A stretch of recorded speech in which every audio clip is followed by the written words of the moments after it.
اس programme کو پیش کیا ہے گڈ ورڈ بکس نے. بچوں کے لیے دلکش اسلامی کتابیں، ہر گھر کی ضرورت.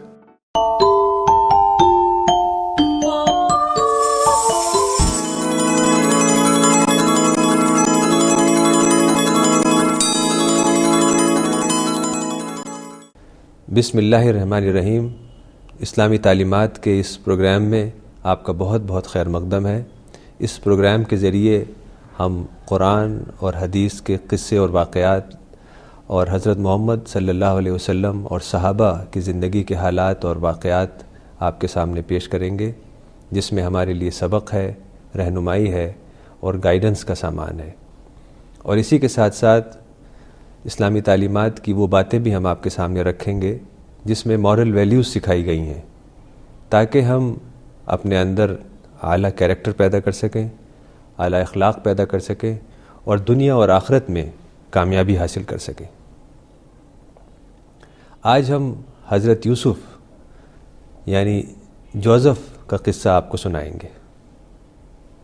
حضرت یوسف علیہ السلام حضرت یعقوب کے بیٹے تھے. حضرت یعقوب تقریباً 3800 سال پہلے کنعان کے مقام پر نابلس میں رہا کرتے تھے. یہ ایک بہت نیک انسان تھے، یہ پیغمبر تھے، اور حضرت یعقوب علیہ السلام حضرت ابراہیم کے پوتے تھے اور حضرت اسحاق کے بیٹے تھے. حضرت یعقوب کی فیملی سادہ انداز میں ٹینٹس میں رہا کرتی تھی.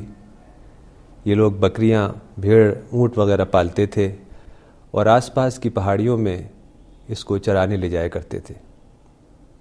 یہ علاقہ بہت زرخیز تھا، اس وجہ سے یہ لوگ وہاں کافی عرصے سے رہا کرتے تھے.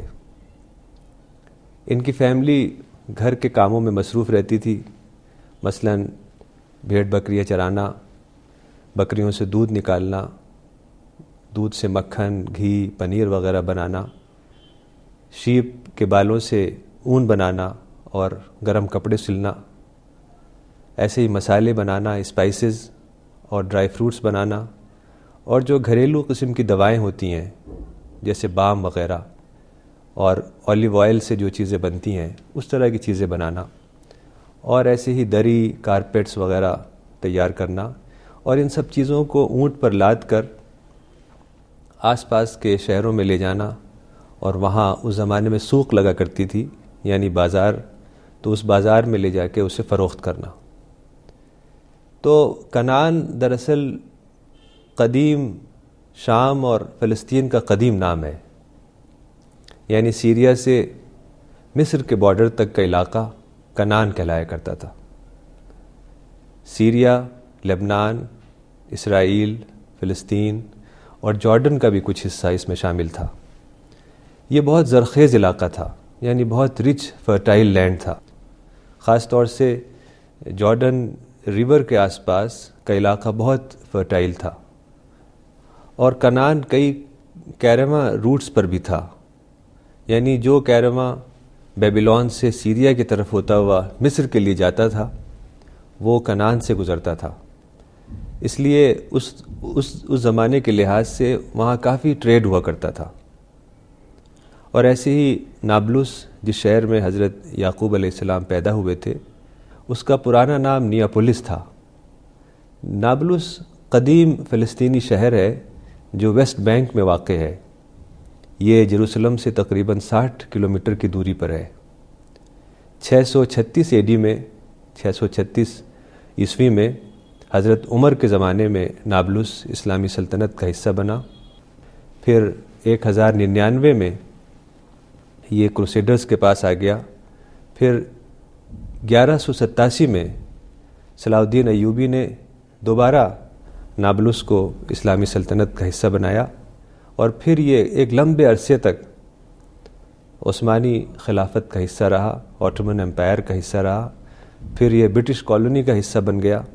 پھر 1948 میں جب پارٹیشن ہوا تو نابلس عربوں کو ملا، اور آج بھی نابلس کا جو انتظام ہے یعنی جو ایڈمنسٹریشن ہے وہ عربوں کے پاس ہے، یعنی پیلسٹینین اتھارٹی کے پاس ہے. نابلس میں کافی بڑے بڑے علماء پیدا ہوئے. مثلاً ابن حجر عسقلانی نابلس میں پیدا ہوئے۔ تو اس طریقے سے یہ علاقہ، کنعان کا علاقہ، بہت ہی تاریخی علاقہ ہے۔ ہمیشہ یہاں پیغمبر آئے، اور دراصل اس کی وجہ یہ ہے کہ اس زمانے میں یہی وہ علاقہ تھا جو آباد علاقہ تھا، یہیں لوگ رہا کرتے تھے۔ حضرت ابراہیم بھی کنعان کے علاقے میں آئے۔ حضرت ابراہیم ار میں پیدا ہوئے تھے۔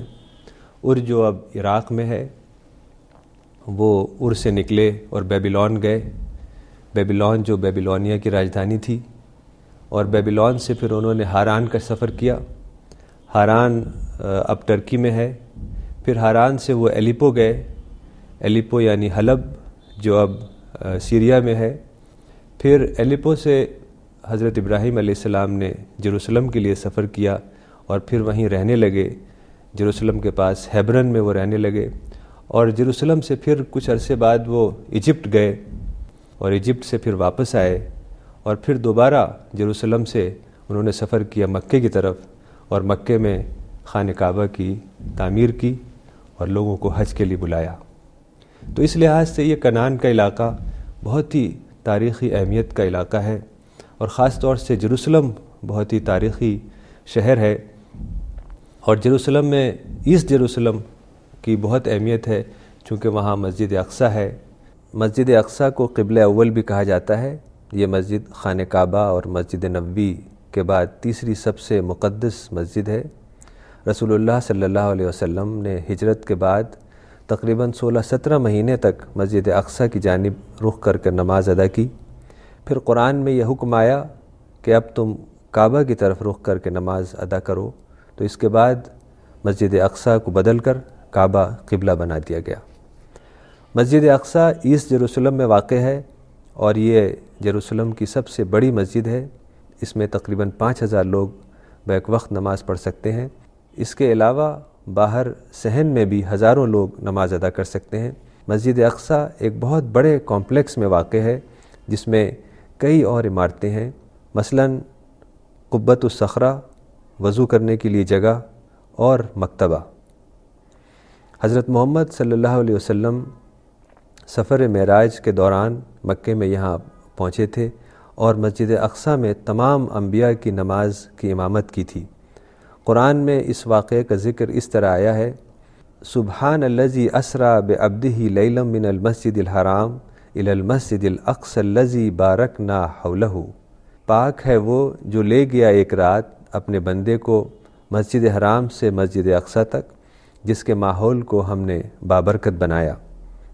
احادیث کے مطابق دنیا میں صرف 3 ایسی مسجدیں ہیں جن کی جانب سفر کرنا باعث برکت سمجھا جاتا ہے، جس میں مسجد حرام، مکے کی مسجد، مسجد نبوی، مدینہ کی مسجد، اور اسی کے ساتھ ساتھ مسجد اقصیٰ بھی شامل ہے۔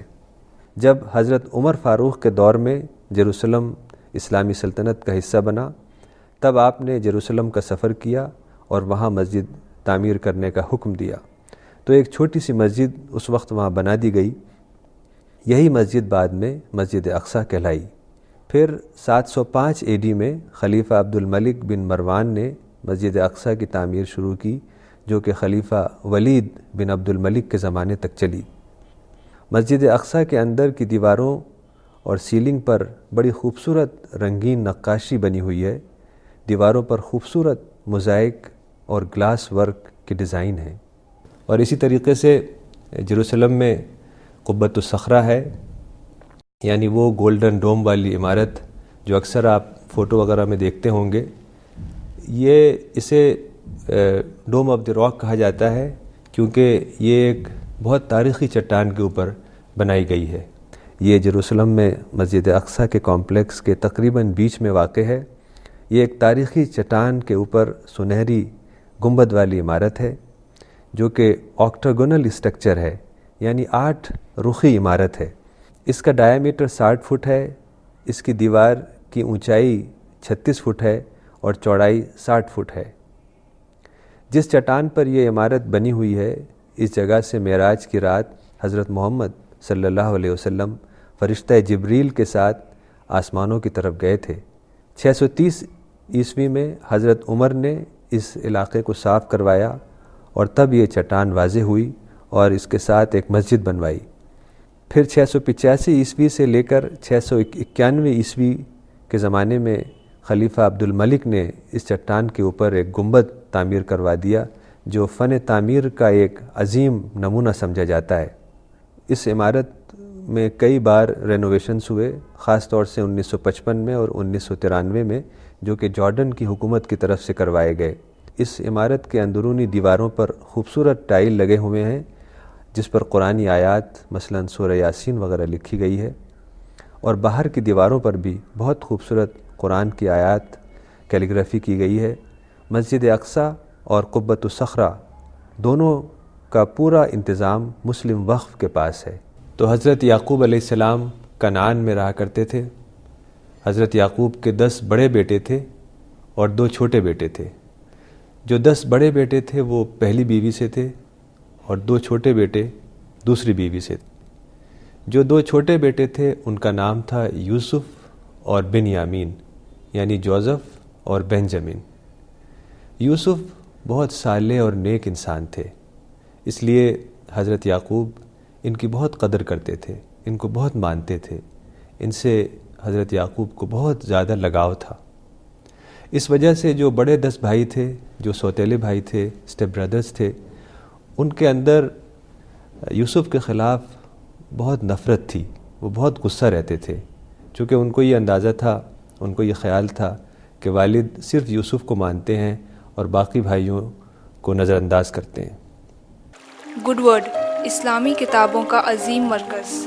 یہاں انڈیا اور انڈیا سے باہر کی چھپی ہوئی کتابیں دستیاب ہیں، مثلاً قرآن مجید کے ترجمے، تفسیر، حدیث، سیرت، اسلامی دعوت، Arabic dictionary, Islamic arts, peace and spirituality, اسلام اور سائنس، عربک سکھانے والی کتابیں، بچوں کے لیے قرآن سٹوریز، بچوں کے لیے Arabic and Islamic studies courses, gifts and games.